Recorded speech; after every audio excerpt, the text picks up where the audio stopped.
So ito, dati mga ka-idol, dito na area ay puro to kahoy na malaki. Kita nyo naman, oh. Ayan. So yan, oh.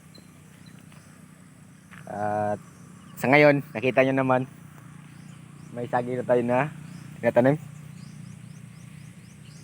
Ganun lang yan. Malaking bagay na yan, malaking benepisyo na pwedeng i-supply ni saging sa atin. So yun, oh. So buhay na talaga. Ito ang tinatawag lang mga ka-idol, kahit hindi tayo magtrabaho, mabubuhay na tayo. Ito ang tinatawag na mindset. So yun, oh.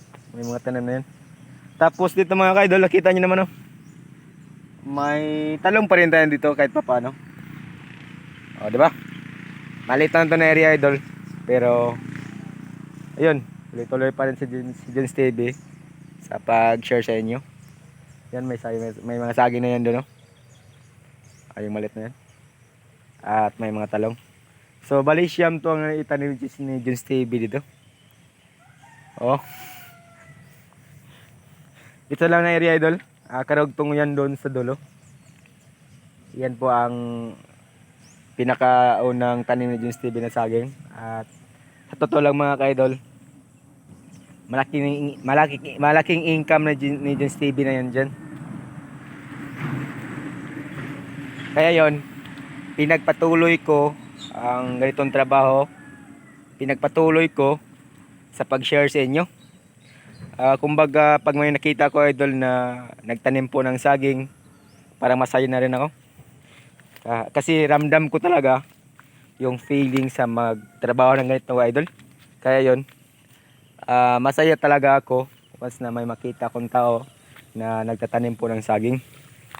Tapos sa pagtanim po naman mga idol, nakadepende lang sa atin yan, ano ang mga gusto natin. Ang importante dito yung makatanim tayo, idol. Nasa atin lang yan kung anong distance. Pero para sa akin naman mga ka-idol, kung nakita nyo sa area natin, ay may distansya talaga kung paano magtanim ng saging. Sa akin naman to, pero sinishare ko sa inyo. At ito, may mga tubo tayo ito, sugar cane, diba? Nasa atin lang yan kung anong distansya, idol. Ang importante na makatanim tayo dito. Pero mas maganda kasi, idol, may distansya. Kasi po pampatagalan yan. Matagal yung proseso sa kanya, lalo na pag dumadami na. Katulad nito, idol, hindi natin maasahan, ang dami na talagang bunga. So yun, kailangan talagang linis-linisan konti, ganun lang. So iba yung procedure pag malapitan. Mabilis lang. Ano yung saging, idol, kumbaga si Tagalog na eh. Basta mawana. Yan, mabilis lang. Tapos siyempre may mga tanim tayo doon na talong. Nagpaparecover ako dito mga ka-idol. Medyo hindi lang tayo nakapag trabaho ngayon dahil po tag-ulan na talaga.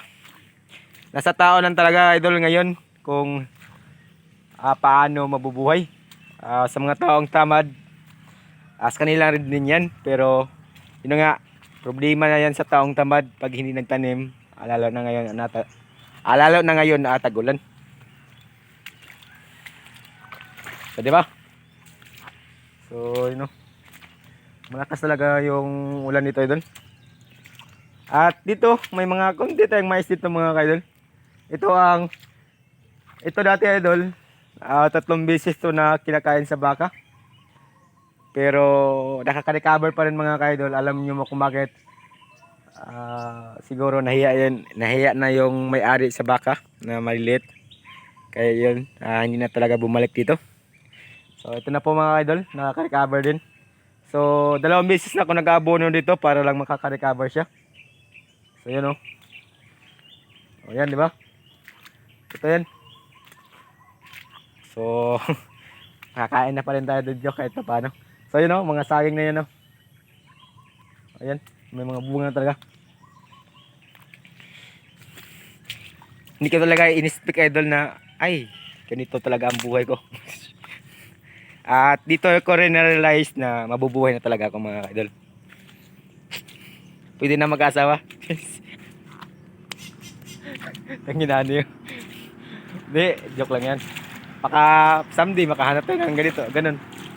Di ba? So, yan. Yung talam ni John Steve dito, unti-unti na nakaka-recover. At yung saging, tuloy-tuloy yung harvest natin every weeks.